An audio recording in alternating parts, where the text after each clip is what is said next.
আসসালামু আলাইকুম। বিডব্লিউটির পক্ষ থেকে আপনাদের সবাইকে স্বাগতম। আসুন এক নজরে দেখে নিই গত 24 ঘন্টায় বিভাগের শহরের সর্বোচ্চ সর্বনিম্ন তাপমাত্রা কত ছিল।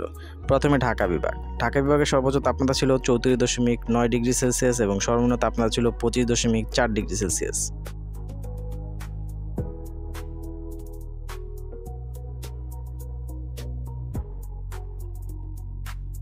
রাজশাহী বিভাগ। রাজশাহী বিভাগের সর্বোচ্চ তাপমাত্রা ছিল 33.3 ডিগ্রি সেলসিয়াস এবং সর্বনিম্ন তাপমাত্রা ছিল 25.8 ডিগ্রি সেলসিয়াস।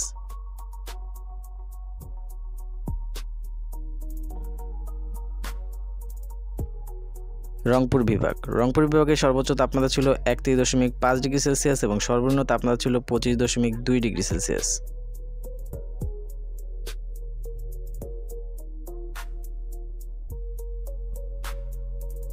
বরিশাল বিভাগ।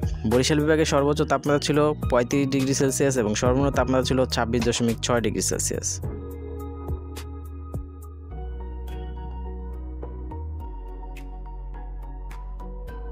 ময়মনসিংহ বিভাগ। ময়মনসিংহ বিভাগের সর্বোচ্চ তাপমাত্রা ছিল 35.5 ডিগ্রি সেলসিয়াস এবং সর্বনিম্ন তাপমাত্রা ছিল 25.5 ডিগ্রি সেলসিয়াস।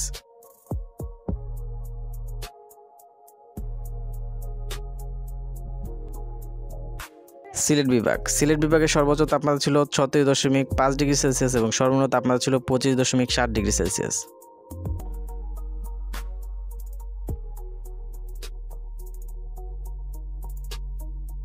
চট্টগ্রাম বিভাগ। চট্টগ্রাম বিভাগের সর্বোচ্চ তাপমাত্রা ছিল 35.8 ডিগ্রি সেলসিয়াস এবং সর্বনিম্ন তাপমাত্রা ছিল 27 ডিগ্রি সেলসিয়াস।